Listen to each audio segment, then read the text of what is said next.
बृजभूषण सिंह का बाप अब जैसे लग रहा है कि संविधान लिखा है।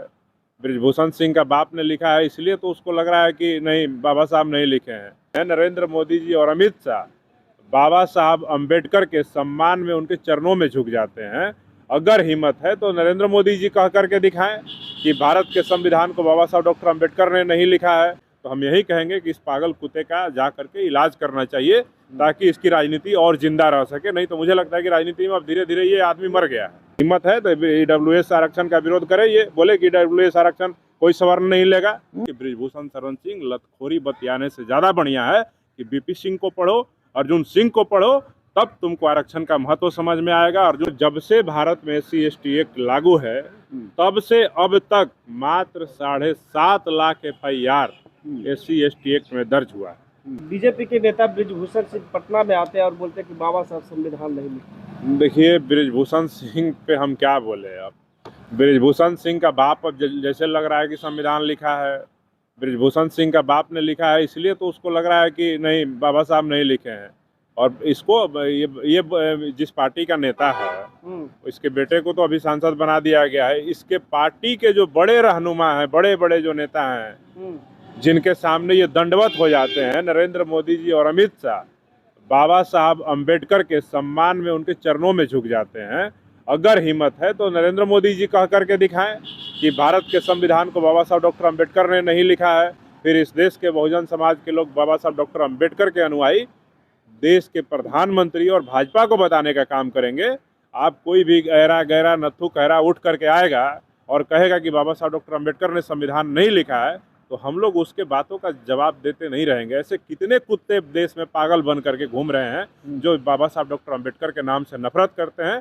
तो हम यही कहेंगे कि इस पागल कुत्ते का जा करके इलाज करना चाहिए ताकि इसकी राजनीति और जिंदा रह सके। नहीं तो मुझे लगता है कि राजनीति में अब धीरे धीरे ये आदमी मर गया है।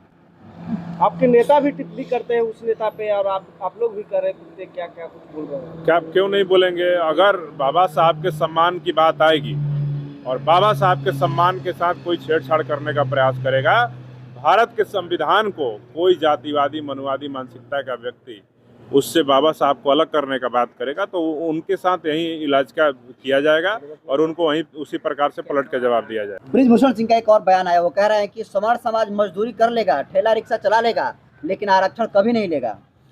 सवर्ण समुदाय तो मैंने दलित समाज पैदा लिया है गटर साफ करने के लिए। सवर्ण समुदाय मजदूरी कर लेगा तो हम पूछते हैं कि ईडब्ल्यूएस आरक्षण में राजपूत को नहीं मिलता है, कि भूमिहार को नहीं मिलता है, कि ब्राह्मण को नहीं मिलता है, कि लाला को नहीं मिलता है, कि कोई और जो सवर्ण क्लास के लोग हैं उसको आरक्षण नहीं मिलता है। इस आदमी को क्या बात कर रहे हैं? पढ़ाई लिखाई से व्यवस्था नहीं है। ईडब्ल्यूएस आरक्षण को पढ़ा है कि नहीं पढ़ा है हमको तो इसको जानकारी भी नहीं है।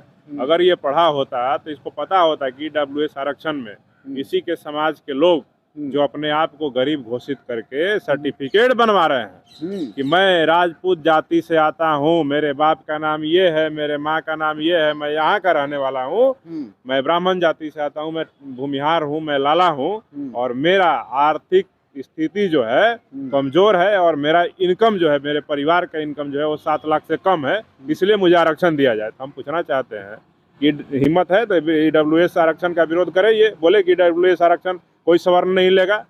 ऐसे बेतुका और बहियात बयान देने के लिए हम कहेंगे कि पहले पढ़ाई लिखाई कीजिए। अगर नहीं पढ़ पा रहे हैं तो आप अपने प्रधानमंत्री से मिलिए और बोलिए कि भाई ईडब्ल्यूएस आरक्षण से सवर्णों को बाहर कीजिए, ईडब्ल्यूएस आरक्षण में सबको शामिल कीजिए, जो गरीब हैं, जो 7 लाख से कम आमदनी है उनकी सारे वर्गों को शामिल कीजिए। लेकिन ईडब्ल्यूएस आरक्षण तो सीधे तौर पे सवर्ण रिजर्वेशन है जिसमें सिर्फ और सिर्फ ब्राह्मण, भूमिहार, राजपूत, लाला और जो तमाम जो सवर्ण जातियां हैं उनको ही आरक्षण मिलता है। तो क्या बात कर रहे हैं? आरक्षण का लाभ ईडब्ल्यूएस 10% इनका दादा, मौसा, भतीजा, चाचा दिए हैं कि इन्हीं के समाज के लोग ले रहे हैं? कि कोई ले रहा है दलित? बताइए, कोई ले रहा है पिछड़ा? क्या ये ईडब्ल्यूएस आरक्षण?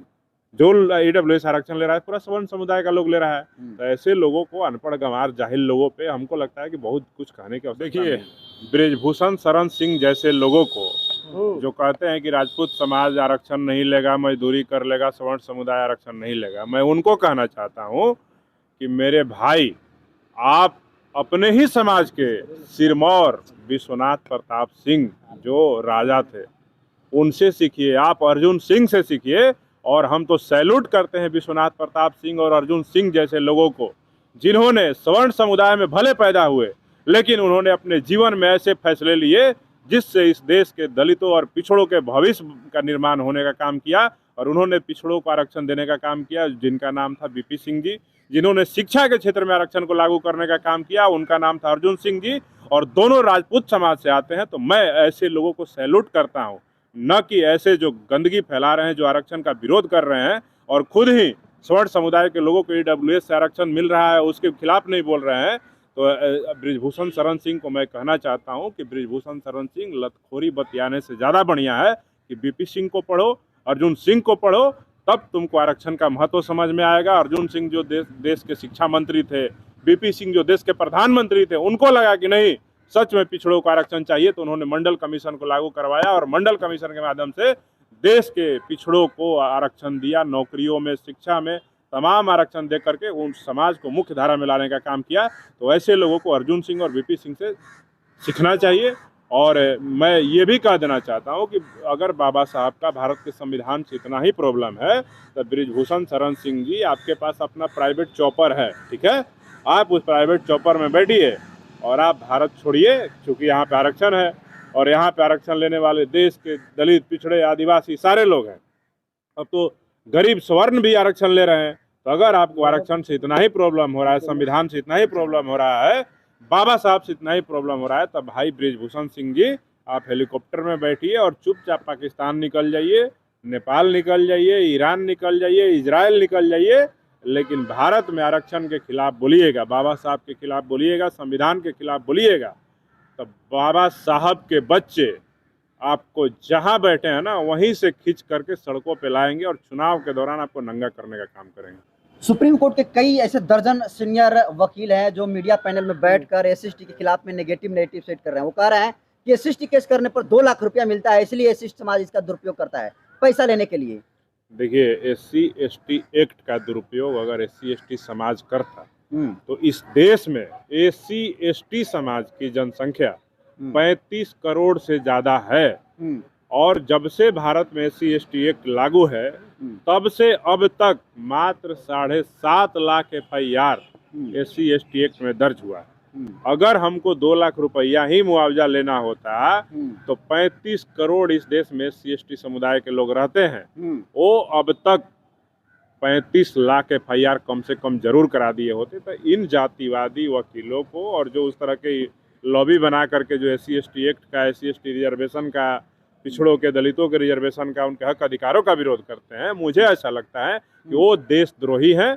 और वो सारे लोग नहीं चाहते हैं कि ये वंचित समाज के लोग, पिछड़े समाज के लोग, अनुसूचित जाति जनजाति समाज के लोग भारत के मुख्य धारा में आए और वो भी इनकी तरह सम्मान पूर्वक जीवन जिए। इसलिए वो SC/ST रिजर्वेशन का, SC/ST एक्ट का विरोध करते हैं।